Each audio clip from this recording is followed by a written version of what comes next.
بسم الله الرحمن الرحيم نحمده ونصلي على رسوله الكريم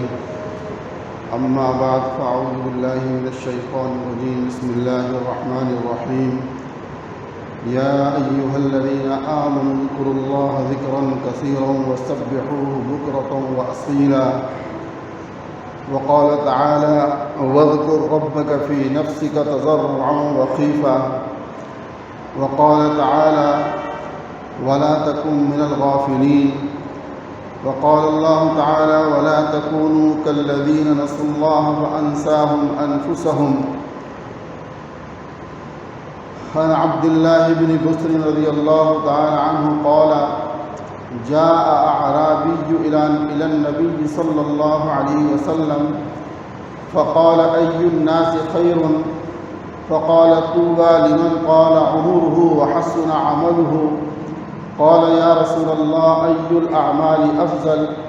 قال أن تفارق الدنيا ولسانك رطب من ذكر الله أو كما قال عليه الصلاة والسلام صدق الله العظيم وصدق رسوله النبي الكريم اللهم صل على سيدنا محمد وعلى آل سيدنا محمد وبارك وسلم۔ آج جو آیات تلاوت کی گئی ہیں اور جو حدیث سنائی گئی ہے اس میں اللہ سبحانہ و تعالی ذکر اللہ کی عظمت اور اس کی برکات اور اس کی ضرورت بیان فرما رہے ہیں۔ ذکر اللہ اپنے معنی کے لحاظ سے تو بہت وسیع مفہوم رکھتا ہے، یعنی نماز، تلاوت قرآن، دعا، استغفار، تمام جو عبادات کی مختلف شکلیں ہیں وہ سب ذکر اللہ میں شامل ہیں، سب کو ذکر اللہ کہا جا سکتا ہے۔ لیکن عام عرف میں اور اصطلاح شریعت میں کہہ لیں کہ جب ذکر اللہ کہا جاتا ہے تو اس سے جو سمجھا جاتا ہے وہ اللہ سبحانہ و تعالی کی تسبیح و تقدیس بیان کرنا، اس کی کبریائی کا بیان کرنا، توحید و تمجید کا بیان کرنا، یعنی مختلف کلمات جیسے سبحان اللہ والحمد للہ ولا الہ الا اللہ واللہ اکبر، یا لا الہ الا اللہ وحدہ لا شریک لہ لہ الملک ولہ الحمد وہو علی کل شیء قدیر۔ اس طرح مختلف جو کلمات آتے ہیں جن کی بہت بڑی بڑی فضیلتیں احادیث میں آئی ہیں کہ اٹھتے بیٹھتے زبان پر ذکر کا جاری ہونا، کہ ان کلمات میں سے کسی کا جاری ہونا، لا الہ الا اللہ کا جاری رہنا، سبحان اللہ کا جاری رہنا،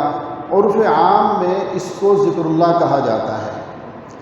اور ذکر اللہ سبحانہ و تعالی نے اس کی بہت زیادہ اہمیت بیان کی ہے۔ پہلی جو میں نے آیت تلاوت کی جس میں اللہ سبحانہ و تعالی فرما رہے ہیں یا ایھا الذین آمنوا اذکروا اللہ ذکرا کثیرا، اے ایمان والو اللہ کو بہت یاد کیا کرو۔ یعنی یہ نہیں کہا کہ صرف اللہ کو یاد کیا کرو بلکہ لفظ کثیر بہت، اللہ کو بہت یاد کیا کرو۔ وَسَبِّحُوهُ بُكْرَةً وَأَصِيلًا، اور صبح و شام اس کی پاکی بیان کرو، یعنی سبحان اللہ وبحمدہ، سبحان اللہ العظیم، یہ رب کی پاکی کا بیان ہے۔ اور سبحان اللہ والحمد للہ ولا الہ الا اللہ، یہ اس کی توحید اور تمجید کا بیان ہے، اس کی بزرگی کا بیان ہے۔ لا الہ الا اللہ وحدہ لا شریک لہ، یہ اس کی کبریائی اور عظمت کا بیان ہے۔ تو اللہ سبحانہ و تعالیٰ خود یہ فرما رہے ہیں کہ اللہ کا ذکر خوب کرو اور اس کی پاکیزگی بیان کرو۔ اور دوسری آیت میں فرمایا وَاذْكُرْ رَبَّكَ فِي نَفْسِكَ تَضَرُّعًا وَخِيفًا، کہ اپنے رب کا ذکر چپکے سے جی کے اندر اور گڑ گڑا کر، یعنی ایسی کیفیت تمہاری ہو کہ دل تمہارا رب کے سامنے جھکا جا رہا ہے، دل جو ہے وہ گڑ گڑا رہا ہے اور کسی کو معلوم بھی نہیں ہے کہ یہ اللہ کے ساتھ اپنا تعلق قائم رکھو، اس انداز میں اللہ سبحانہ و تعالی کا ذکر کرو۔ اور کہیں وہ فرمایا وَلَا تَكُونُوا كَالَّذِينَ نَسُوا اللَّهَ فَأَنسَاهُمْ أَنفُسَهُمْ، اور تم ان میں سے نہ ہو جاؤ جنہوں نے اللہ کو بھلا دیا۔ جب انہوں نے اللہ کو بھلا دیا، اللہ نے ان کو بھلا دیا، ان کو اپنے معاملات میں ڈال دیا، اپنی پریشانیوں میں ڈال دیا۔ غرض یہ کہ مختلف آیات میں اب آگے فرمایا یا ایھا الذین آمنوا لا تلھکم اموالکم ولا اولادکم عن ذکر اللہ، کہ اے ایمان والو دیکھنا تمہارے اموال اور تمہاری اولاد، یعنی تمہارے مال اور تمہاری اولاد تمہیں اللہ کے ذکر سے ہلاکت میں نہ ڈال دے۔ معلوم یہ ہوا کہ اولاد اور مال بھی انسان کو اللہ سے دور کر دیتا ہے، اس کو ہلاکت فرمایا کہ دیکھو تمہیں تمہارے مال اور اولاد ہلاکت میں نہ ڈال دیں۔ وَمَن يَفْعَلْ ذَلِكَ فَأُولَٰئِكَ هُمُ الْخَاسِرُونَ، اور جو ایسا ہو گیا تو وہ بڑے گھاٹے میں رہا، وہ بڑے نقصان میں رہا، اس نے سودا بڑا خسارے کا کیا ہے کہ اللہ نے اولاد اور مال دیا تھا کہ تو شکر ادا کرتا اور اللہ کے قریب ہو جاتا کہ میرے رب نے مجھے ایسی ایسی نعمتیں عطا فرمائی ہیں، لیکن تو اور اللہ سے دور ہو گیا، تو یہ سمجھا کہ یہ سب تیرا کمال ہے، یہ تجھے جو ہے تیرے کمال کی وجہ سے ملا ہے، اس لیے پھر اللہ سبحانہ و تعالیٰ بعض لوگوں کو بڑے امتحان میں ڈال دیتے ہیں۔ اور دوسرے پارے کی ایک آیت میں فرمایا فَاذْكُرُونِي أَذْكُرْكُمْ، کہ تم مجھے یاد کرو میں تمہیں یاد کروں گا۔ یعنی جب بندہ یہ چاہے کہ میرا رب میرا تذکرہ کرے، اور ایک روایت میں آتا ہے کہ اگر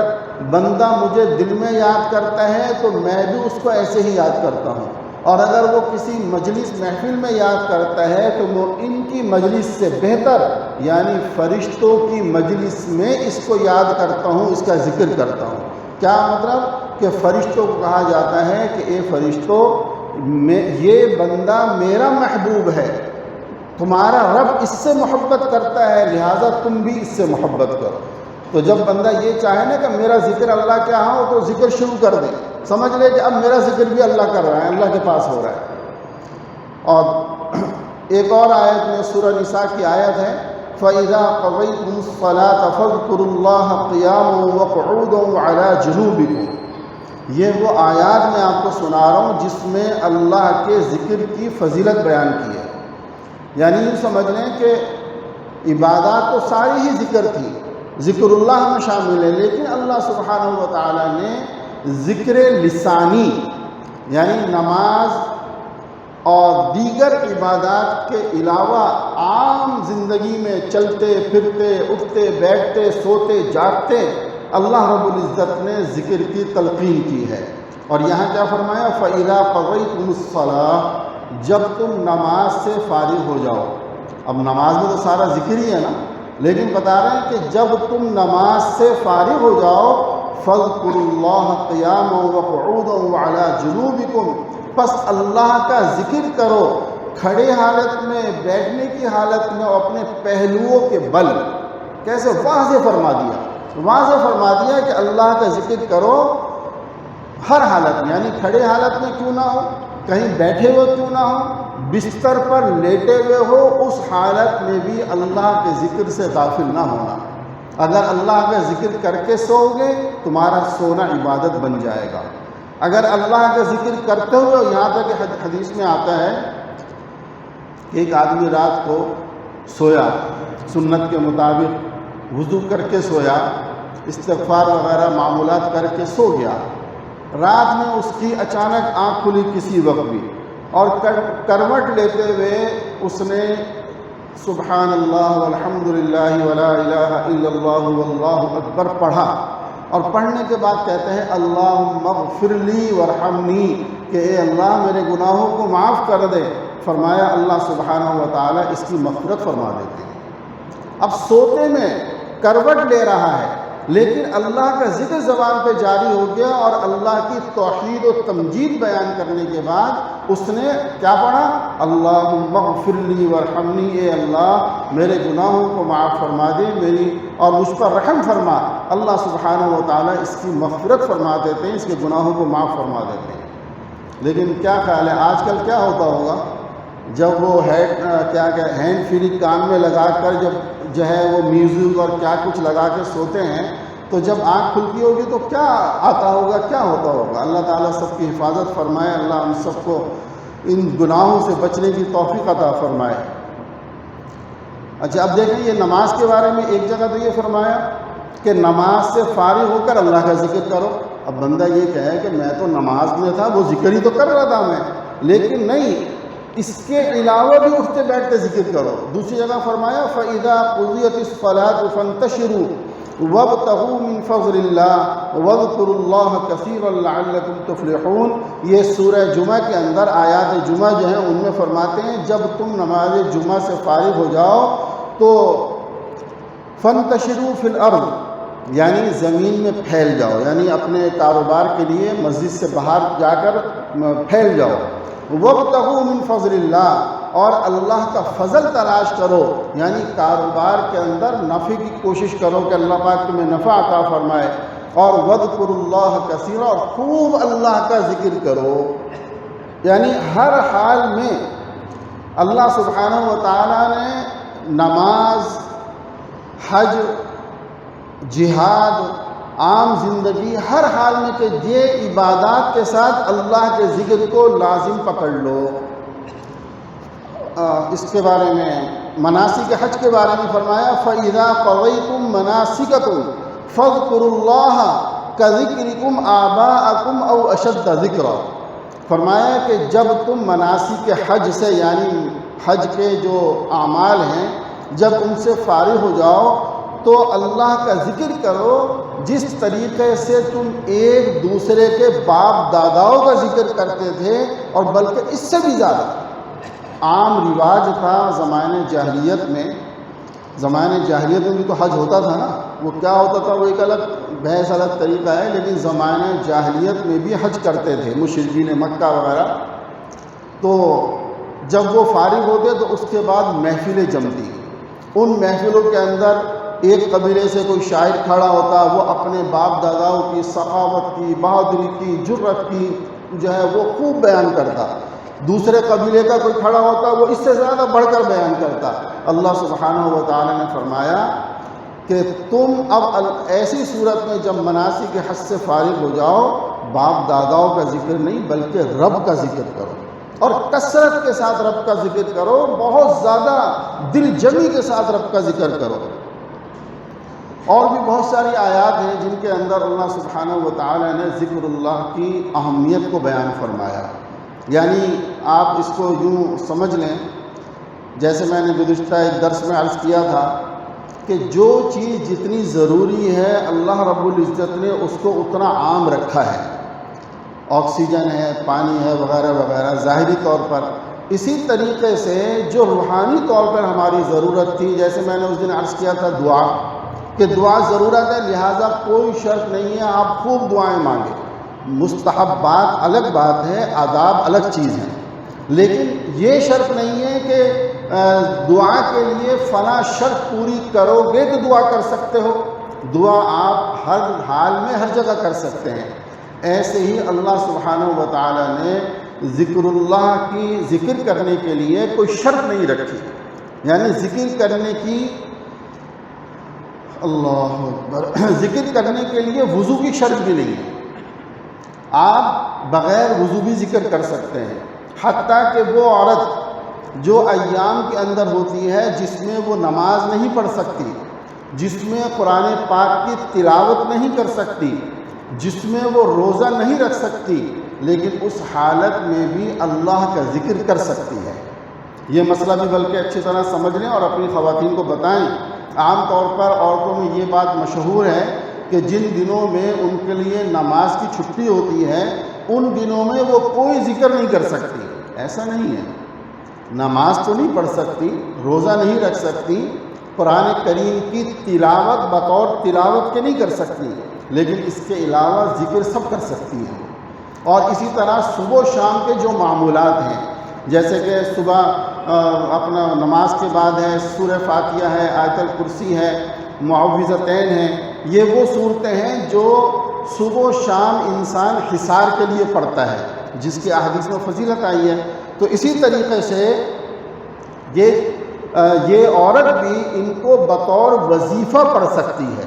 بطور تلاوت نہیں پڑھ سکتی لیکن بطور وظیفہ اس کو پڑھا جا سکتا ہے، لہٰذا یہ مسئلہ بھی اپنے گھروں میں ضرور بتائیں۔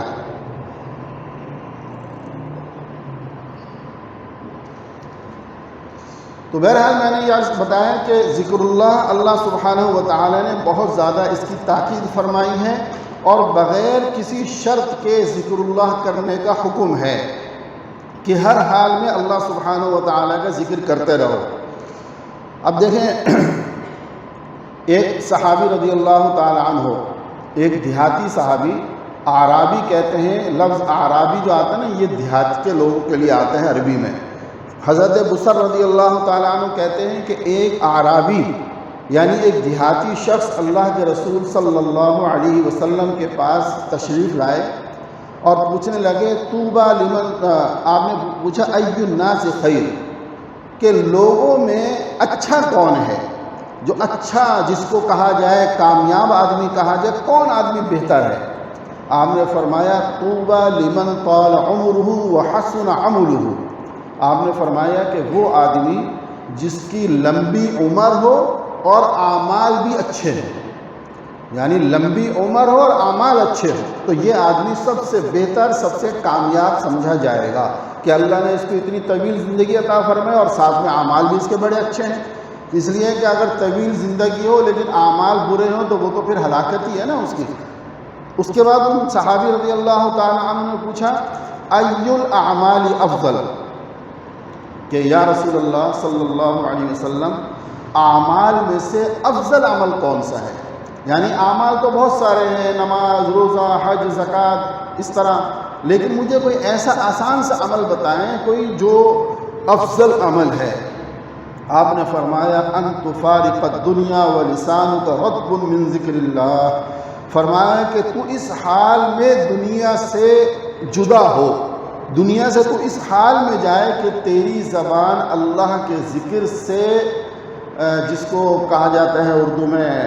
رطب اللسان ہونا، یعنی ایسی تیری زبان اللہ کے ذکر میں چل رہی ہو، اسی حال میں تو دنیا سے چلا جائے، اس سے افضل عمل کوئی نہیں ہے۔ اس کو آپ دوسرے لفظوں میں یوں سمجھ لیں کہ موت کے وقت اللہ کے ذکر کی توفیق ہو جانا،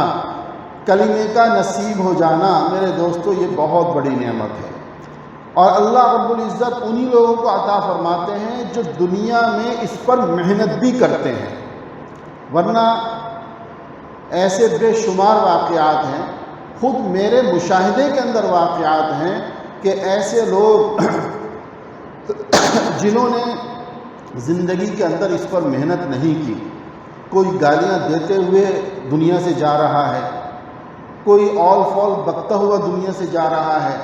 کوئی کنڈکٹر ہے تو وہ آوازیں لگاتا ہوا جا رہا ہے۔ یہ میں کہانیاں نہیں سنا رہا آپ کو، یہ باقاعدہ مشاہدے کی باتیں ہیں۔ اور ایک کتاب کسی زمانے میں ایک صاحب نے چھوٹا سا کتابچہ لکھا تھا جس میں انہوں نے واقعات جمع کیے تھے کہ دنیا سے جاتے ہوئے لوگوں کی کیا کیا حالت ہوتی ہے،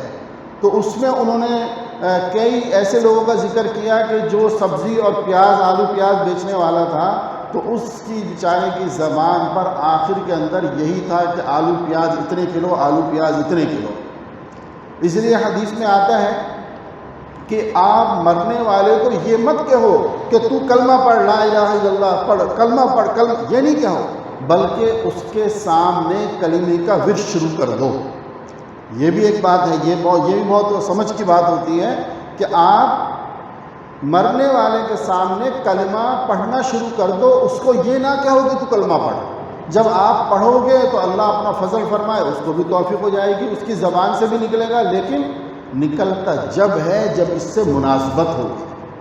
جتنی زندگی میں اس سے، کلمے سے، ذکر سے مناسبت رکھو گے، انشاءاللہ اتنی آسانی سے ادا ہوگا۔ میرے سسر محترم رحمۃ اللہ علیہ کا جب انتقال ہوا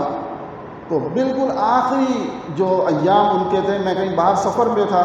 تو میں واپسی آ رہا تھا تو ایئرپورٹ سے سیدھا میں اسپتال چلا گیا۔ وہ ان کا تقریباً آخری دن تھا، اس کے ایک دن کے بعد ہی غالباً یا 2 دن کے بعد انتقال ہو گیا۔ تو ان کے زبان سے زندگی میں نے کئی مرتبہ سنا جب بھی اٹھتے بیٹھتے نا وہ کہتے تھے یا حی یا قیوم برحمتک استغیث، یہ ان کی زبان پر ورد رہتا تھا اس حالت میں جب کہ وہ سمجھ رہے ایک موت کا وقت تھا، بالکل ہوش و حواس نہیں تھے، اور اس وقت بھی جب میں نے کان لگایا تو ان کی زبان سے یہی جملہ نکل رہا تھا یا حی یا قیوم برحمتک استغیث۔ تو میرے دوستو زندگی میں اس کی جس کلمے کی بھی آپ ورد رکھیں گے انشاءاللہ مرنے کے وقت اللہ رب العزت زبان پہ جاری فرما دیں گے۔ بہرحال اللہ کے نبی علیہ السلام نے فرمایا کہ اس حال میں دنیا سے رخصت ہو کہ تیری زبان ذکر اللہ سے خوب جو ہے وہ تر ہو اور خوب تیری زبان پر ذکر اللہ جاری ہو۔ اور ایک دوسری روایت میں فرمایا کہ اللہ، اسی طرح ایک اور صحابی رضی اللہ تعالی عنہ نے، یہ بھی حضرت عبداللہ بن بصر رضی اللہ تعالی عنہ کی روایت ہے کہ ایک شخص حاضر ہوئے اور فرمانے لگے یا رسول اللہ صلی اللہ علیہ وسلم کہ ابواب خیر تو بہت ہیں، جیسے میں نے ابھی عرض کیا کہ بہت سارے خیر کے کام ہیں، لیکن مجھے کوئی ایسا کام بتائیں جو آسان ہو اور میں اس کو اپنی زندگی کے اندر رچا بسا لوں۔ یہ مطلب نہیں ہے کہ میں نمازیں چھوڑ دوں، میں روزے نہ رکھوں کہ مجھے کوئی آسان نہیں، فرائض و واجبات کے ساتھ نیکی کے بہت سارے کام ہیں، مجھے کوئی ایسا عمل بتائیں کہ جو میری زندگی میں جاری ہو جائے اور میں اس کے اوپر عمل کروں۔ آپ نے فرمایا لا یزال لسانک رطبا من ذکر اللہ، کہ تیری زبان ہر وقت اللہ کے ذکر سے تر رہے، اس کی کوشش کر۔ اور ایک حدیث میں روایت ہے فرمایا کہ تو اتنا اللہ کا ذکر کر کہ لوگ تجھے مجنون کہنے لگے لیکن کسی کے ڈر کی وجہ سے چھوڑنا نہیں۔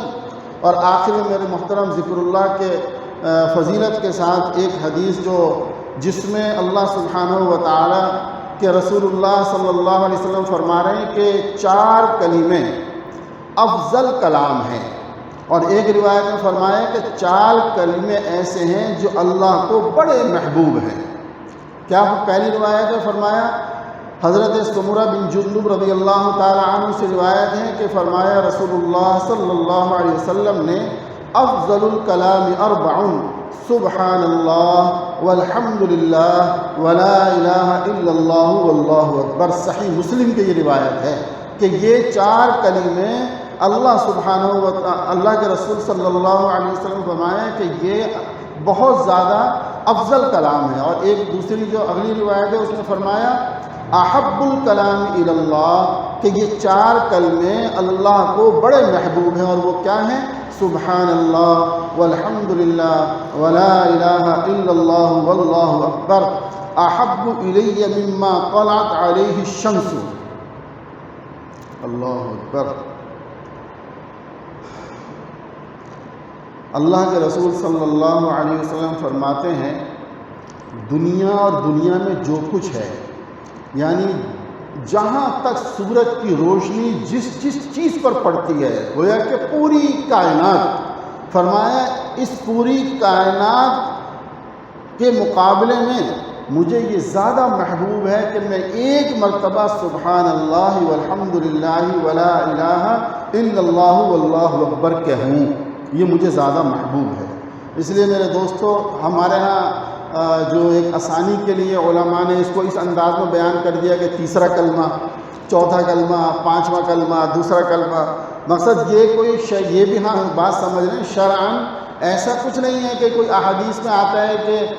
تیسرا کلمہ یہ ہے، چوتھا یہ ہے، 5واں کلمہ، ایسا نہیں ہے۔ ہاں یہ کلمات احادیث میں آتے ہیں، جیسے ابھی آپ نے سن لیا کہ سبحان اللہ والحمد للہ ولا الہ الا اللہ واللہ اکبر، فضیلت بھی آپ نے سن لی۔ اب ہمارے حضرات نے اس کو تیسرے کلمے کا نام دیکھا، بچوں کے لیے آسانی کے لیے اس کو یاد کروایا جاتا ہے۔ اسی طرح چوتھے کلمے کو لا الہ الا اللہ وحدہ لا شریک لہ لہ الملک و لہ الحمد وہو علی کل شیء قدیر، اس کو چوتھے کلمے کا نام دے دیا۔ تو یہ صرف یاد رکھنے کے حوالے سے اور سمجھنے کے حوالے سے ہے، باقی کوئی ایسی چیز نہیں ہے کہ نہیں یہی کوئی حدیث میں چوتھا تیسرے کے نام سے ایسا نہیں ہے۔